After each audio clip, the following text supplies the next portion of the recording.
Most people wake up late, not just in time, but in spirit. They roll out of bed into noise, straight from dreams into chaos, notifications, demands, distraction, reacting to the world before they even meet themselves. And then they wonder why. They feel scattered, why their confidence leaks, why their energy crashes by noon. But here's what no one told you. The day doesn't just happen. It responds to how you enter it. And if you don't own the morning owns you. This isn't some fluffy productivity hack. This is war between the version of you that craves structure and the one that slips back into softness. Because the man who rises early, with intention, with fire, with a system, isn't just more productive. He's dangerous. He starts before the noise, before the opinions, before the temptations creep in. And that head start, it's not just hours, it's momentum. And momentum is what separates the man who hopes to stay disciplined from the one who can't imagine living any other way. And no, this isn't a checklist of trendy habits. This isn't cold showers and green smoothies and vibe playlists. This is the hard stuff, the inner rewiring, the kind of habits that make you sharp when others are fogged, calm when others are anxious, unshakable when others are drowning in distraction. You will feel resistance. You'll want to snooze. You'll want to scroll. You'll want to check your messages before checking in with yourself. But every time you choose ritual over reaction, discipline over dopamine, stillness over stimulation, you are becoming. You are aligning with the man who doesn't wait for peace. He creates it. So here's your first mission. Stop waking up into the world. Wake up before it. Create space to sharpen, to think, to breathe, to command, not obey. This is your sacred hour, your preparation ground, your invisible advantage, where you don't just prepare for the world, you reset how the world affects you. Because the man who controls his morning controls his mind, and the man who controls his mind, he doesn't get pulled by life. He pulls life toward him. So tomorrow, you wake up with this thought echoing in your head. The world hasn't touched me yet, and in this silence, I build something unbreakable. The first practice. Protect. The first hour. This world doesn't just fight for your time. It fights for your attention, your energy, your clarity, and it starts the moment you wake up. You think it's harmless to glance at the screen, to reply to a message, to check the feed. But in that split second, you've already surrendered your sovereignty. You've entered the world before you entered yourself. And that's where the spiral begins. Because when you start your day reacting to the world, you lose the space to lead it. You become a responder, not a builder. You wake up, and within minutes, you've been hijacked by headlines, by updates, by everyone else's agenda but your own. The Stoics would never allow it. Marcus Aurelius wrote that the soul becomes dyed with the color of its thoughts. And your first hour? That's when the dye sets in, deep, permanent, invisible but powerful. So here's the first reset. No screen, no scroll, no stimulation, for 60 minutes after waking. Not because you're trying to be perfect, but because you're trying to stay clear. Give your mind silence before it starts solving problems. Give your body stillness before it starts chasing outcomes. Give your spirit presence before the world starts stealing it. This is your hour of power, to center, to command, to remember who the hell you are. It's not easy. You'll feel the itch, that twitch to check what you're missing. But nothing on that screen is more urgent than your peace, your pace, your presence. Instead, ask yourself, what do I need to face inward before I face anything else? Maybe it's breath, maybe it's stillness, maybe it's a walk, a journal, a prayer, a moment to stare into the quiet and just be. Because that's the edge, that's the advantage. The man who protects his first hour is not just organized. He's undistracted. He doesn't enter the world leaking energy. He enters it already fortified, already still, already calm. That hour becomes his anchor. When the chaos tries to shake him, when people try to trigger him, when the plan doesn't go the way he wrote it, he's rooted because the roots were built before the noise, before the pings, before the flood. So tomorrow, you wake up, and before you touch anything, you touch silence. You remember that the man who controls his morning doesn't just win the day. He becomes unshakable in a world that constantly shakes. The second practice, right before the world can interrupt you. your mind, wakes up like a battlefield. Half dream, half doubt, foggy memories, spinning thoughts. You've got fragments of motivation, a few regrets from yesterday, some anxiety about tomorrow. If you don't capture it, it captures you. And that's where most people lose themselves. In the clutter, in the noise inside their own skull, in the unconscious spiral of thoughts they never pause to untangle. But writing? Writing is war. Writing is your weapon, not just to express, but to reclaim, to take everything scattered and name it, order it, disarm it. You don't write to be poetic. You write to confront, to see what's lurking behind the tension in your chest, to find the lie you've been telling yourself, to see the pattern that keeps repeating. Because when your thoughts stay in your head, they have power over you. But when you trap them on paper, you see them clearly. You realize that fear isn't real, that assumption was off, that spiral wasn't truth, it was just habit. The Stoics journaled not as reflection, but as discipline. Marcus wrote to himself, not for the world, but for war, because the war wasn't out there, it was within, and writing was the shield, the mirror, the sword. So here's your practice. Every morning, before the world can speak to you, you speak to yourself. Ask, what am I feeling? What do I need to let go of? What matters today? Who do I need to be to move like that? Don't write to be perfect. Write to be honest, sloppy, raw, incomplete, but real. That's the kind of truth that cuts through fog. This 5 to 10 minute ritual, it's not a diary. It's a reset. It's a daily confrontation with your unfinished self. And the moment you do it, you realize you were never lost, just unspoken. You'll be shocked what you find on that page. Buried anger, unresolved tension, unspoken clarity, even answers you didn't know you had. Because the wisdom is already in you, but the world is loud.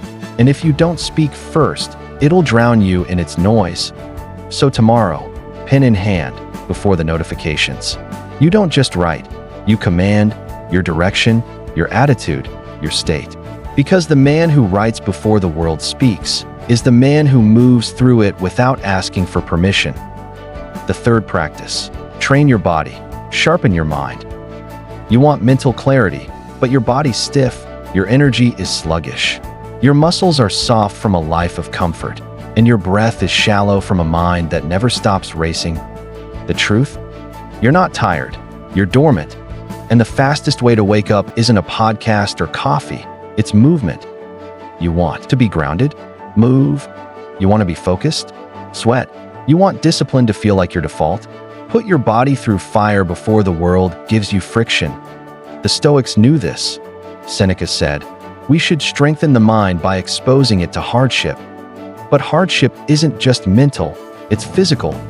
It's waking up and doing the uncomfortable thing before the world throws you a challenge. That way, when pressure shows up, you're already calm, because you already bled for the morning and no one can take that from you. You don't need a gym, you don't need fancy gear, you just need this. Resistance and the will to face it daily. Push-ups on cold floors, runs before sunrise, stretching through stiffness, breath work when your chest feels tight. Whatever brings you into your body, into the now, that's your training. And it's not about the reps, it's about the reminder that you're in control, that you choose pain before it finds you, that you don't need the perfect conditions, you just need to show up, tired, anxious, imperfect, and still move. Because the man who trains his body in the dark doesn't shake in the light. The man who sweats on purpose doesn't flinch under pressure. The man who makes resistance a ritual doesn't collapse when life gets heavy. This isn't about aesthetics, it's about alignment. Your body as your reminder, your breath as your anchor, your movement as your message. I am not soft, I am not fragile, I don't wait to feel ready, I move. So tomorrow, you move, even if it's 10 minutes, even if it hurts, even if it's slow, you do it because the voice in your head that says, skip it, is the very weakness you're trying to eliminate. And every drop of sweat becomes a vote. For the man you're building, for the day you're about to command, for the mind you're trying to sharpen. Because a trained body sharpens a trained mind, and a trained mind moves through the world like it's already his. The fourth practice, Look yourself in the eye and speak the truth. You avoid mirrors, not because you hate how you look, but because you know what's staring back isn't fully you. It's who you've tolerated, who you've defaulted into, who you've been drifting with. And there's something about facing your own eyes in silence that reveals every compromise you've been pretending not to notice. The extra scroll, the skipped reps, the delayed conversation, the things you said you'd stop, but haven't. You see it. And if you let yourself, you feel it. And this is where the practice begins. Before the world distracts you, before your brain talks you out of it, you look at yourself in the mirror and speak out loud. No filter, no self-help quotes, just truth, spoken straight into your reflection. Not for affirmation, not for hype, but for alignment. Because when the internal voice and the external man finally say the same thing, you stop living in fragments, you stop pretending, you stop betraying the version of you that's waiting to be honored. It sounds crazy at first, talking to yourself like this, but it's not performance, it's confession, and there's nothing more dangerous than a man who can't lie to his own eyes. You speak your flaws, your promises, your accountability, out loud, so there's nowhere left to hide. I'm not consistent, but I'm done making excuses. I talk discipline, but today I act like it.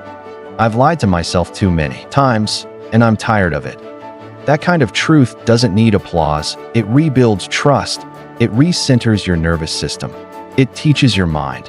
I'm safe to be honest here. I can't lie and get away with it anymore. That's the beginning of self-control, not in willpower, but in reconnection. Because how can you lead a disciplined life if the voice giving you orders doesn't even believe itself? The mirror becomes your battleground, and your reflection becomes your partner, not your judge, but your witness, and your vow is spoken, not once, but daily. Say it shaky, say it ugly, say it scared, but say it honest, and say it first before the world gets to tell you who you are, before the mask goes on. Because if you start your morning looking your own truth in the face, there's nothing anyone else can say to shake it. You're already anchored, already forged, already real. And nothing moves through the world more silently powerful than a man who doesn't need to lie to himself anymore. The fifth practice. Sit in silence until you feel calm again. Stillness is the rarest currency and the most powerful. But in today's world, it's treated like punishment. Most people are terrified of silence, not because it's empty, but because it's too full of thoughts they've buried, feelings they've ignored, questions they don't want to answer. So they fill every space with noise, music, notifications, scrolling, movement without direction, talking without listening. But if you want to become the kind of person who doesn't get rattled, who doesn't overreact, who doesn't lose himself when things go sideways, you need to sit in silence until the noise inside settles. No timer, no distractions, just you. And whatever comes up, because the first 3 minutes will be uncomfortable, your mind will rebel. You'll think of everything else you should be doing. But that's just your addiction to stimulation flaring up. Don't move, don't run, just breathe. Your thoughts will race. Let them. Don't judge them. Don't fight them. Just sit with them, like old friends who talk too much, but still have something to teach you. Eventually, something strange happens. The chaos gets quieter. The body softens. Your breath deepens. And for the first time in the day, you feel like you're home, not in a building, but in yourself. This is where your strength resets, not in doing, but in being, where your nervous system relearns what safety feels. Because how can you move with discipline if your entire system is on edge? How can you speak with clarity if your thoughts are tangled with noise? Stillness doesn't make you soft, it makes you dangerous, because the man who can sit in silence doesn't chase cheap highs, doesn't react out of impulse, doesn't beg for peace. He creates it. And when you move from this place, you don't overreach, you don't overthink. You execute with calm precision, just like a warrior before battle. Eyes still, mind clear, breath slow, not because he isn't scared, but because his center is unshakable. So tomorrow, you sit, not to meditate, not to impress anyone, but to return, to center, to rhythm, to presence. Even if it takes 10 minutes, even if it takes 30, you stay there until your breath slows, your jaw loosens, and your mind finally whispers, "I'm ready." That's the difference between starting the day on edge and starting it with edge. The sixth practice. Choose your 3 wins before the day begins. You've centered your mind. You've moved your body. You've told yourself the truth. Now it's time to aim. Most people walk into the day with a to-do list, long, bloated, overwhelming. A scattered mess of tasks that don't connect, don't inspire, don't move anything that matters. And by noon, they're exhausted, not because they've done too much, but because they've done too much that meant too little. But not you. Not anymore. You don't wake up to be busy. You wake up to be effective. You wake up to win. So here's your 6th ritual. Before the day begins, before the noise floods in, before anyone else tells you what's urgent, you write down your 3 essential wins. Not 10, not 7, just 3. 3 actions that, if completed, will move you forward, bring clarity, stack discipline, build momentum. Because clarity creates energy, and when you know exactly what matters, you don't waste energy on what doesn't. Your mind stops spinning, your body aligns. You stop multitasking and start executing. These 3 wins become your anchor, your North Star, your filter. If something tries to pull your focus, you hold it against your 3 wins and ask, does this serve the mission or distract me from it? And if it doesn't serve, you cut it. No guilt, no hesitation, because the disciplined man doesn't do everything. He does the right things. This is where power is built, not in volume, but in intention, not in being busy, but in being precise. Your 3 wins might be simple. Finish that one task you've been avoiding. Call the person you've been putting off. Write, reflect, or build something real. Or they might be big. Launch that project. Speak a truth you've been swallowing. Move your body through resistance. The size doesn't matter. The alignment does. They should scare you a little, stretch you a lot, and sharpen you in ways that scrolling never will. And here's the twist. This ritual doesn't just organize your day. It trains your focus, your confidence, your ability to say, I don't need to do everything. I just need to do what matters. So tomorrow, before you begin, you write your 3 wins. You read them, you speak them, you carry them like armor into the battlefield of distraction. Because when the day tries to shake you, you already have your aim. And a man with aim, he moves different. The 7th practice. Create a space that reflects your future self. Look around you. Stop and look. What's on your desk? What's in your room? What's on your phone screen when you unlock it? Now ask yourself this. Does this environment belong to a man with clarity? With direction? With fire? Or does it reflect chaos, comfort, clutter?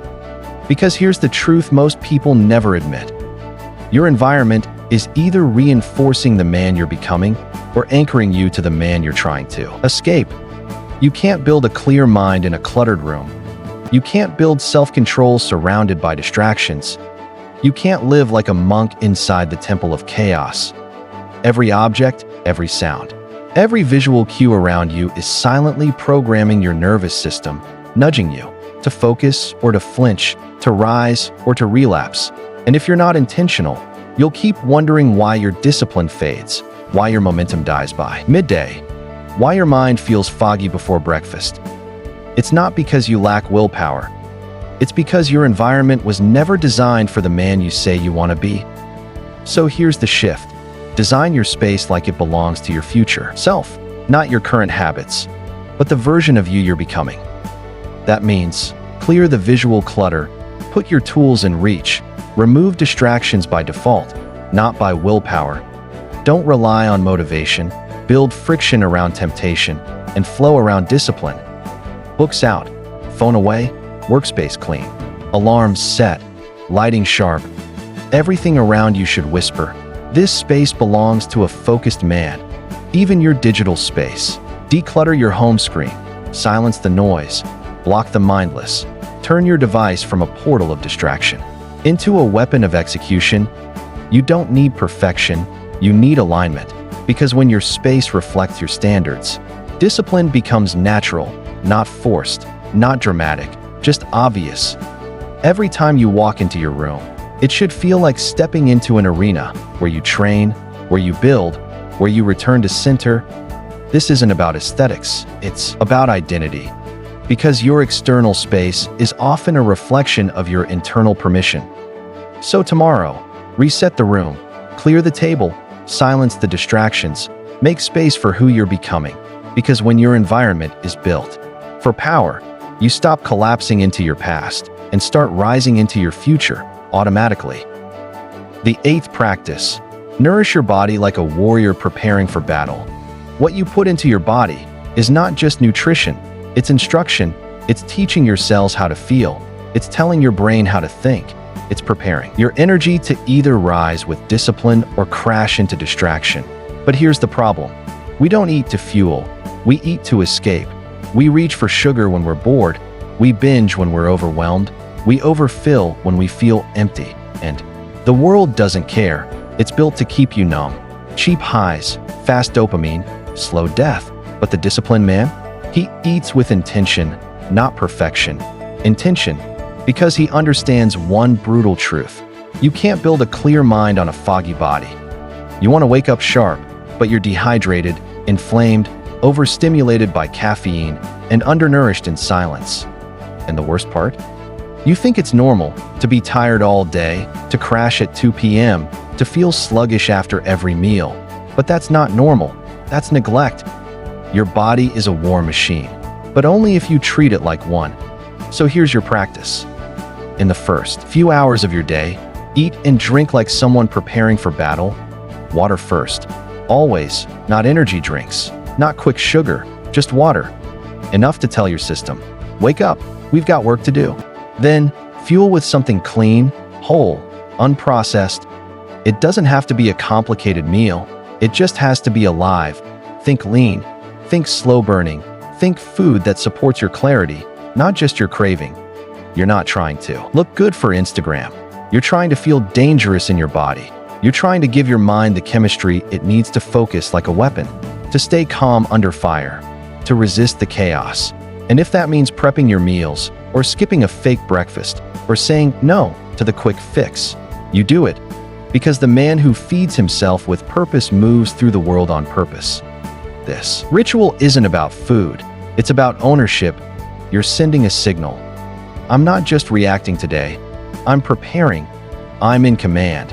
And when you move like a man who respects his vessel, people notice, not because you brag, but because there's a glow to someone who's well-fed and disciplined.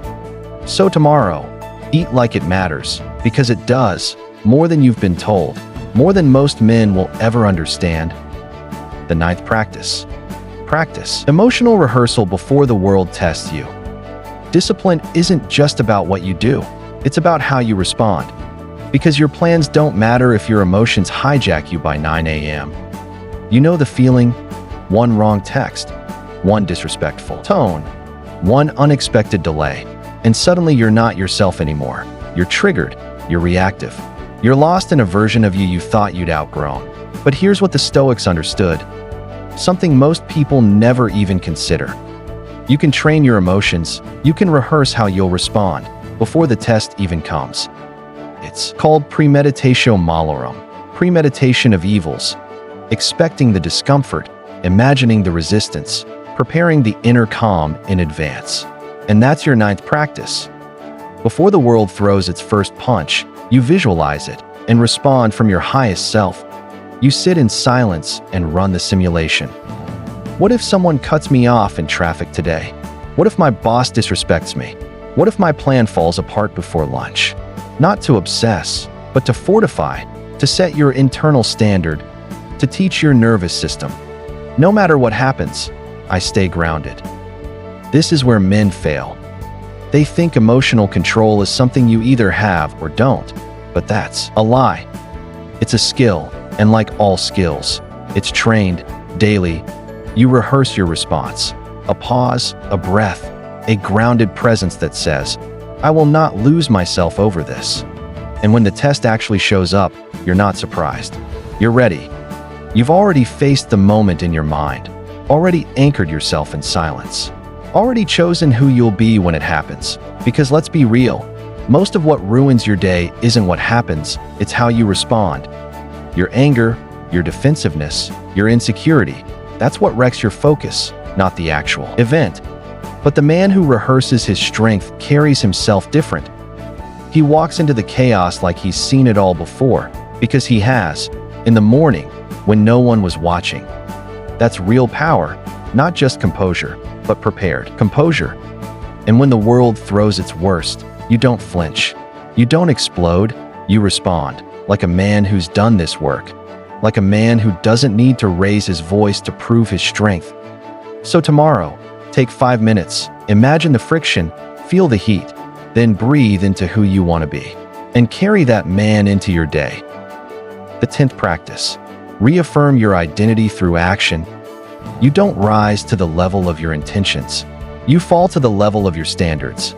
And your standards are revealed, not in what you hope to do, but in what you actually do.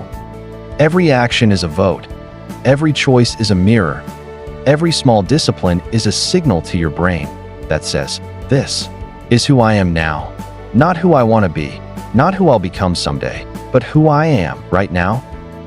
You've moved your body. You've stilled your mind. You've chosen your wins. You've created your space. You've trained your emotional response. Now, what? Now you live it. Not perfectly, but consistently, because identity is forged in the fire of follow-through. You want to see yourself as strong, then do the hard thing before the excuses show up. You want to believe you're focused, then keep your promises, even when nobody's watching. You want to walk through the world like a man of peace, then respond with calm when chaos knocks. This is the final ritual. You look at your 3 wins from earlier, and you attack them. No overthinking, no second-guessing, just movement, because you've already done the inner work. You've aligned your body. You've sharpened your mind. Now it's time for execution to meet alignment. Here's what most men get wrong. They think confidence comes first, then action follows. But it's the opposite. You act, you build trust, you stack evidence, and over time, your identity hardens into someone who moves without debate. And yes, you'll have off days, you'll slip, but that doesn't mean you're failing. It means you're human, and the disciplined human doesn't need perfection to keep going. He just needs direction. He doesn't say, I feel off, so I'll skip it. He says, I'm off, so I'll still show up. And that's what makes him untouchable. Not his mood, not his talent, but his ability to keep proving his identity through action, through movement, through alignment. So tomorrow, when the world wakes up, you're already in motion, already building the proof, already rewriting your own neural code, not with affirmations, but with evidence. This is where the mask of motivation falls off, and the man of momentum rises. Let's rewind, not like the weak do, to dwell, but like the disciplined do, to reclaim, to remember the man you've been building since sunrise. You didn't just wake up, you declared war on unconsciousness. You didn't just move your body, you told your nervous system, I'm alive, I'm ready, I'm here. You didn't just write down 3 tasks. You crafted a mission. You gave your energy a direction, so the day wouldn't scatter you. You didn't just sit in silence. You walked through the battlefield of your own mind and came out the other side clear. You didn't just eat. You fed your edge. You didn't just clean your space. You shaped your world to match your future. You didn't just imagine what could go wrong. You rehearsed your response like a Stoic warrior, not waiting to be calm, becoming calm in advance. And you didn't just act. You aligned your movement with your identity. You cast votes. You proved your standard. You became the man who finishes what he starts. See, this wasn't a list of productivity hacks. This was a soul reset, a recalibration of who you are before 8 a.m. so the world doesn't decide for you. Because once you own your morning, the rest of the day moves differently. The noise can't pull you. The chaos can't shake you. The doubt can't steal you. Because you've already chosen. You've already built the foundation. And what's wild is, none of these rituals are loud. None of them will go viral. No one will applaud you for them. But that's the beauty of it. Real discipline is invisible. It's felt, not flaunted. It's internal alignment that shows up in quiet power. You don't need to post about it. You just need to live it. And when you do, the world adjusts. not because you force it, but because your energy commands it. So here's your final echo. Build the morning, rewire the man, stack the winds, sharpen the mind, center the breath, refuse the noise, choose the day before it chooses you. And tomorrow, you do it again, not for motivation, but because it's who you are now. The man who moves with clarity, the man who acts with discipline, the man who leads himself. And that man doesn't chase the world, he builds one. Before the world wakes up, you don't need another motivational speech. You need to remember that there's a version of you already buried under the noise, already wired for focus, already capable of everything you think you're not. You just haven't met him in the morning, not consistently, not deliberately, not like this. The world will wake up tomorrow and scroll, and complain, and react, and ask why nothing ever changes. But not you. You've got a code now, a ritual, a way of entering the day like a Stoic walking into the storm. Calm, ready, focused. You've got silence before noise, movement before chaos, clarity before distraction. You've got practices that ground you, fuel you, direct you. So when the world tries to shake you, you don't flinch, you respond, because you've already lived this day in advance. That's what this is, a daily rebirth, a reset for warriors, a resurrection for men tired of watching their life slip through their fingers before noon. And if you ever slip again, if you ever forget who you are, come back here, to this routine, to this rhythm, to this fire, because the habits you choose before the world wakes will shape the man you become when it does. So choose discipline, not comfort, clarity, not noise, stillness, not stimulation. Because your power lives there, in the early hours, in the quiet repetition, in the unseen rituals that turn you from a scattered man into an unshakable one. So here's your final breath. Rise early, move with fire, choose your aim, protect your space, fuel with purpose, respond with grace, act like it's your name on the line, because it is, it always was. Now, if this lit a fire inside you, don't keep it to yourself. Like this video, so the algorithm knows it matters.